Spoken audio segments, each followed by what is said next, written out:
Have you ever felt lost in the dark, spiritually speaking? It's a feeling many of us know well. It feels like God is a million miles away, and our prayers just echo back unanswered. It's during these times, in the deepest, darkest nights of the soul, that we might feel abandoned, like we've somehow failed in our faith. But what if I told you that this darkness isn't a sign of God's absence, but a profound part of His plan for you? This idea might sound strange, but it's a powerful truth explored by the Christian teacher Watchman Nee.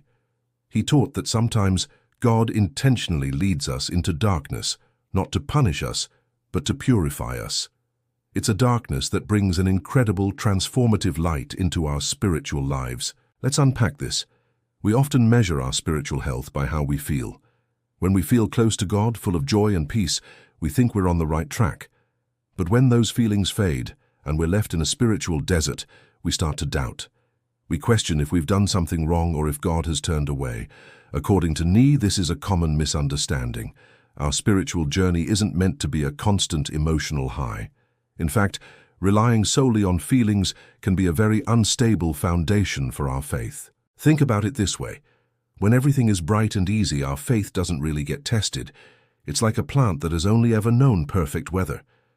But when the storm comes, that's when its roots have to grow deeper to hold on. The darkness is our spiritual storm. It forces us to stop relying on our own senses, our feelings, and our limited understanding.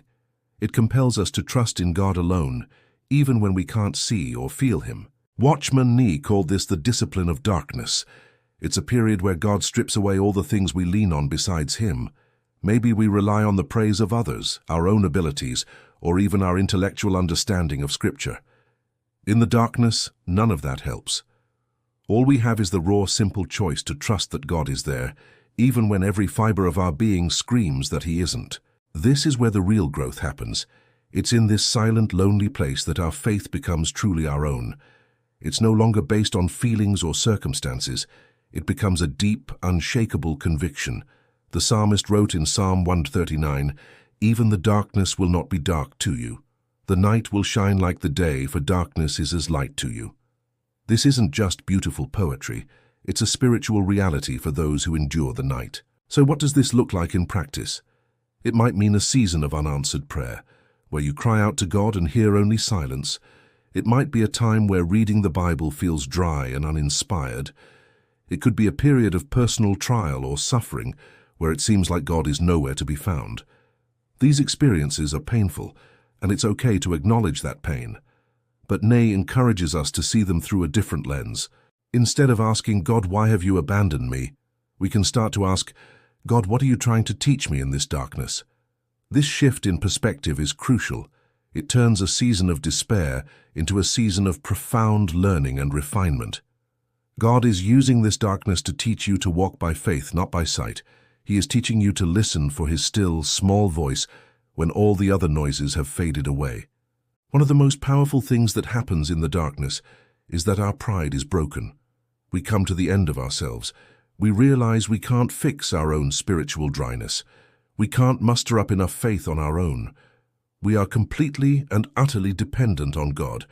And in that place of total surrender, something amazing happens. God meets us there. It's like the story of Jacob wrestling with the angel in the dark. He wrestled all night, and in the end he was left with a limp. He was wounded, but he was also blessed. He walked away with a new name and a new identity. The darkness was the place of his transformation. He encountered God in a way he never had before, not in the bright sunshine, but in the struggle of the night. This darkness also brings a new kind of light, the light of understanding. After you've walked through the valley, you see things differently. You develop a deeper empathy for others who are struggling. Your faith is no longer theoretical. It's been tested and proven in the fire. The light you gain isn't a fleeting feeling of happiness, but a steady inner radiance that comes from knowing God in a more intimate way. You start to see His hand, not just in the miracles but in the mundane.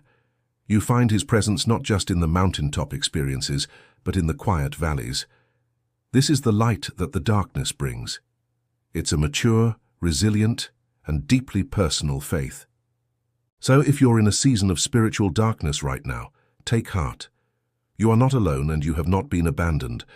God is with you, doing a deep and necessary work in your soul. Don't fight against the darkness. Instead, lean into it.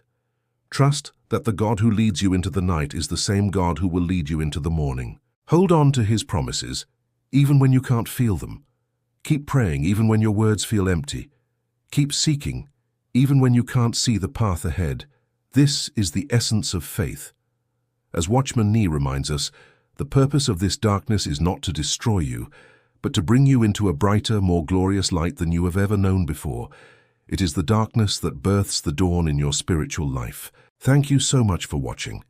If this message resonated with you, please consider liking this video and subscribing to our channel for more content to encourage you on your spiritual journey. We'd love to hear your thoughts in the comments below. Take care, and God bless.